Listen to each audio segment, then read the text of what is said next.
Latest classes. कैसे हैं आप सब लोग? Hope you are doing well और बहुत अच्छे से आपकी स्टडीज भी चल रही होंगी। तो आज हम लोग जो है वो कंटिन्यू करने वाले हैं polymer and that will be on the basis of synthesis. मतलब आज हम लोग सिंथेसिस के बेसिस पे हमारे जो पॉलीमर है उसको फर्दर क्लासिफाई करने वाले हैं। तो जो लोग भी चैनल में नए हैं चैनल को सब्सक्राइब कीजिए, लाइक कीजिए, शेयर कीजिए। क्लासिफिकेशन का ये हमारा लास्ट वीडियो होगा। Thereafter we will continue with types of polymers की जो कुछ इंपॉर्टेंट पॉलीमर्स हैं हम उनको डील करेंगे, जैसे कि पॉलीथीन वगैरह। मेरी जो लैंग्वेज होगी बाइलिंगुअल होगी, हिंदी और इंग्लिश मीडियम के स्टूडेंट्स को मैं इक्वली समझाने की कोशिश करूंगी। तो सॉरी, सपोर्ट अपना जो है वो बना के रखिए। ठीक है, स्टार्ट करते हैं। ठीक, पॉलीमर पहले भी इसकी कुछ वीडियोस, कुछ पार्ट्स डले हुए हैं जो कि प्लेलिस्ट में अपलोडेड है, तो आप लोग एक बार चेक कर सकते हैं जो लोग भी अभी पहले आ रहे हैं। ठीक है, फर्स्ट क्लास है जिनकी। ठीक, देखते हैं हम combination polymer. Combination polymer it is also known as addition polymer. Combination polymer को ही हम एडिशन पॉलीमर के नाम से भी जानते हैं। अब बात आती है मीनिंग की कि भाई कॉम्बिनेशन या एडिशन क्या होता है। तो किसी दो चीज को मिला के कोई तीसरी चीज तैयार करना, यही क्या कहलाता है? कॉम्बिनेशन या एडिशन कहलाता है। तो इसी प्रोसेस को हमको किसके पर्सपेक्टिव में देखना है, किस तरीके से देखना है? तो पॉलीथीन के पर्सपेक्टिव में, पॉलीमर के पर्सपेक्टिव में। तो इसका क्या मतलब होगा कि जब दो या दो से ज्यादा, दो या दो से अधिक मोनोमर यूनिट्स को, दो या दो से ज्यादा मोनोमर यूनिट्स को हम ऐड कर देंगे, जोड़ देंगे या कंबाइन कर देंगे, अगेन जोड़ देंगे, मिला देंगे, तो यहाँ हमको किस तरीके का पॉलीमर प्राप्त होगा? कॉम्बिनेशन या एडिशन पॉलीमर जो है हमको मिलेगा। ठीक है, अब इसके क्या क्या स्पेसिफिकेशन है कि ये डायरेक्टली कंबाइंड होगा। This type of polymer will combine directly, okay, and no by product formation, there will be no by product. By product क्या होता है? दो जो प्रोडक्ट्स हैं, ठीक है, दो मॉलिक्यूल्स है, दो एटम्स है, दो किसी भी तरीके के सब्सटेंसेस है, केमिकल्स हैं, उनको मिलाने के बाद यदि वो लोग डायरेक्टली आपस में जुड़ जाते हैं बिना किसी तीसरे कंपाउंड को एक्सट्रैक्ट किए निकालें, तो वहां पे क्या होता है कि उसको हम बोलेंगे कि किसी भी और तरीके का बाय प्रोडक्ट या अलग प्रकार का कोई प्रोडक्ट फॉर्म नहीं हो रहा है।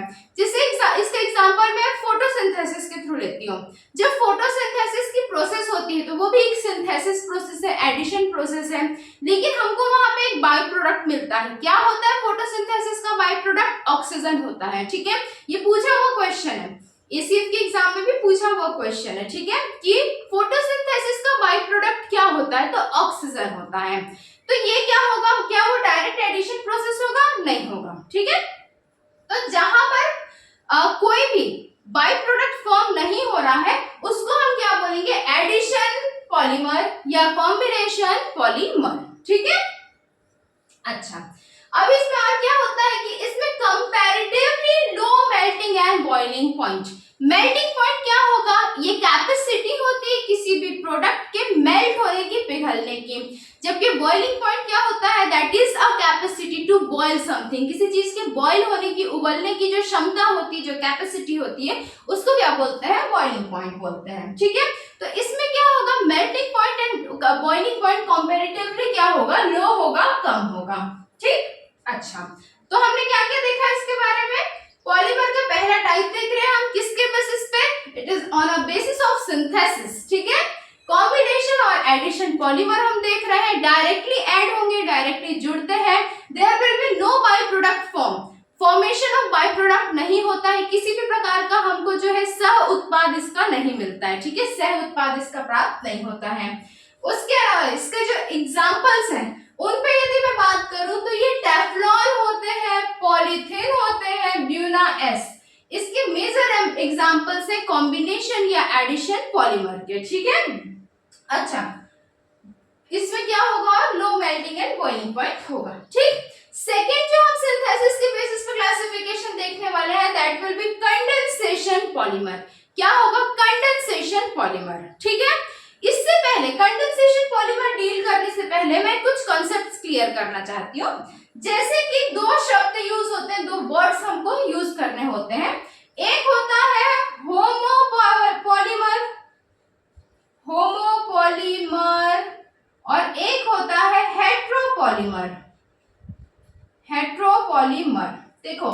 होमो जो वर्ड होता है ना, होमो किसके लिए यूज होता है? एक समान, सिमिलैरिटी को दिखाने के लिए हम होमो का यूज करते हैं, जबकि जो डिसिमिलर या अलग अलग तरीके की चीजों को दिखाने के लिए हम किसका यूज करते हैं? हेट्रो का यूज करते हैं। ठीक है, होमो सेपियंस किसका साइंटिफिक नेम है? ह्यूमंस का साइंटिफिक नेम है।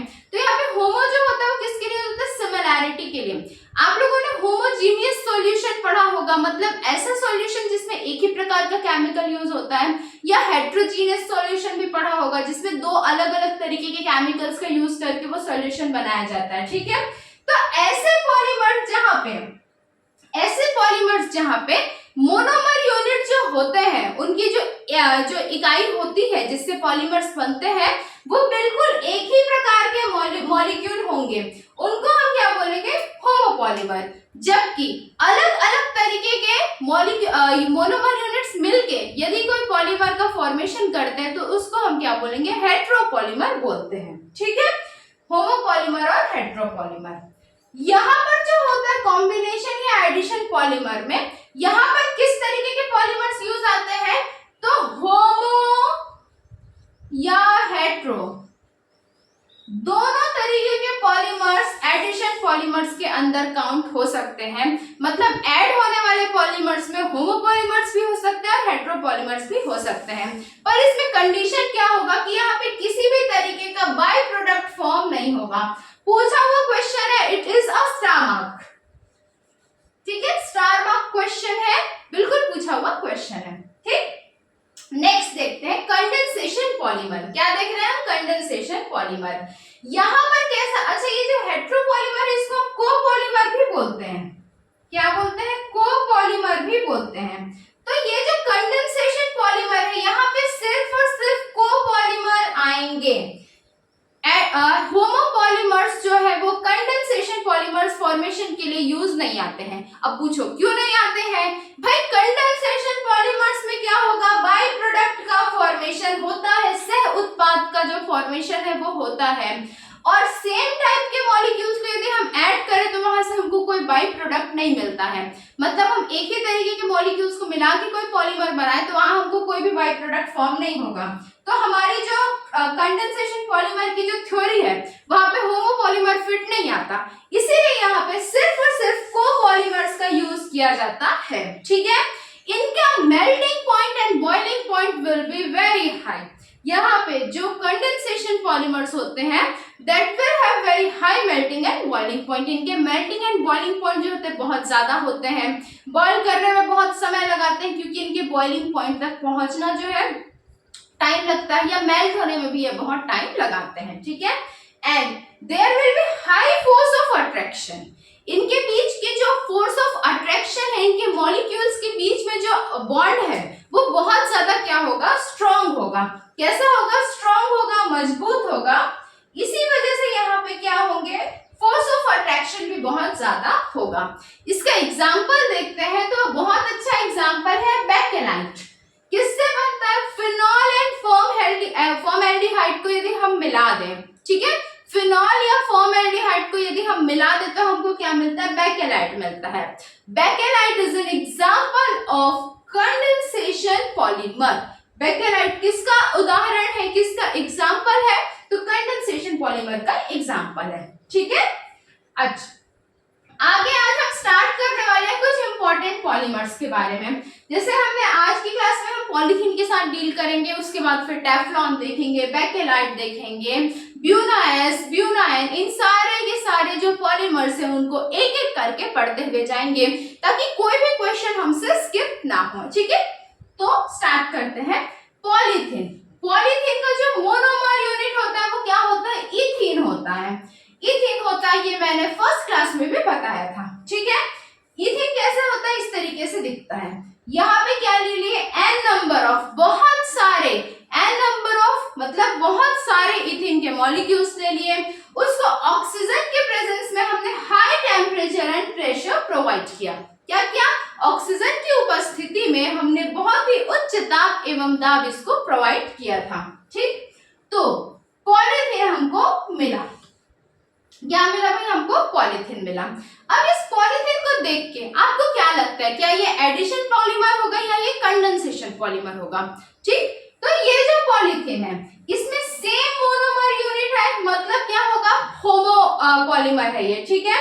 हाई टेम्परेचर एंड प्रेशर दिया, क्या आपको यहाँ पे कोई बाई प्रोडक्ट या सह उत्पाद दिख रहा है? नहीं दिख रहा है, मतलब ये क्या हुआ? डायरेक्टली आके कंबाइन हो गए। तो ये किसका एग्जांपल होगा? ये एडिशन या कॉम्बिनेशन पॉलीमर का एग्जांपल होगा। इस तरीके से कंसेप्ट को क्लियर करते हुए आपको समझना है, ठीक है। कोई भी डाउट आता है, for any type of query you can comment on comment section, ठीक। कैसे आप एग्जांपल है? होमो पॉलीमर का एग्जांपल है, साथ में एडिशन पॉलीमर या कॉम्बिनेशन पॉलीमर का ये एग्जांपल है। जो पॉलीथीन होती है इसकी कैसी प्रॉपर्टी होती है, इसकी क्या क्या विशेषताएं होती है? तो बहुत ही ज्यादा इलास्टिक होता है, ट्रांसपेरेंट होता है। इलास्टिक का क्या मतलब है कि उसमें जो खिंचाव होता है, जो स्ट्रेस जो हम उसको दे सकते हैं वो बहुत ज्यादा होगा, और ट्रांसपेरेंट यानी कि पारदर्शी भी होगा, ठीक है। हीट वाटर रेजिस्टेंट होता है, मतलब देखो नैनो जो पॉलीथीन्स आते हैं जो कि नॉर्मली जो मार्केट में मिलते हैं, जो सब्जी वालों के पास होते हैं, ठीक है, वो हीट से रेजिस्टेंट नहीं होते हैं, उनको हीट देने पे वो पिघल जाते हैं। लेकिन जो थिक पॉलीमर्स होते हैं वो काइंड ऑफ हीट से रेजिस्टेंट होते हैं, वाटर रेजिस्टेंट होते हैं, and somewhere they will be resistant with electricity. वो लोग कहीं ना कहीं इलेक्ट्रिसिटी या विद्युत के लिए भी रेजिस्टेंट होते हैं, ठीक है, विद्युत प्रतिरोधी भी होते हैं, मतलब वो अच्छा कंडक्टर नहीं कहलाते हैं। हाँ, लिख देती हूं मैं यहाँ पे, इलेक्ट्रिसिटी रेजिस्टेंट, ठीक है, विद्युत प्रतिरोधी भी होते हैं। अच्छा, इनके यूजेस क्या है? तो इनके यूजेस है वो प्लास्टिक बैग्स, जो बैग हम लोग प्लास्टिक के रखते हैं उसमें आता है। जो रैपर्स होते हैं ना, जैसे चिप्स वगैरह के रैपर्स हो गए, इन सब में भी किसका यूज किया जाता है भाई? जो है आपका पॉलीथीन का यूज किया जाता है, या पॉलीथीन बैग्स जिसको आप जनरली झिल्ली के नाम से जानते हो, उसका भी यूज पॉलीथीन में ही किया जाता है। तो आज हमने क्या क्या देखा है? आज हमने देखा है कॉम्बिनेशन एंड एडिशन पॉलीमर, उसके अलावा हमने देखा है कंडेंसेशन पॉलीमर, एंड देन हमने देखा है एक एग्जाम्पल जो इंपॉर्टेंट पॉलीमर्स में से पॉलीथीन का। पॉलीथीन का मोनोमर यूनिट देखा हमने, ये जाना कि ये होमोपॉलीमर है या हेट्रोपॉलीमर है। होमोपॉलीमर कैसे है? क्योंकि सिर्फ एक तरीके के बहुत सारे इथीन मॉलिक्यूल्स मिलके पॉलीथीन का फॉर्मेशन करते हैं। इसको एडिशन या कॉम्बिनेशन पॉलीमर भी बोला जाता है। इसके प्रॉपर्टीज देखिए कि भाई ये इलास्टिक होता है, खिंचाव बहुत ज्यादा होता है, और ट्रांसपेरेंट या पारदर्शी भी होता है। फिर हमने देखा कि ये वाटर, हीट और इलेक्ट्रिसिटी से रेजिस्टेंट होता है, और इसके यूजेस हमने देखे हैं। कल की क्लास में या नेक्स्ट जो भी केमिस्ट्री की क्लास होगी उसमें हम लोग कुछ और इम्पोर्टेंट पॉलीमर्स के साथ डील करेंगे।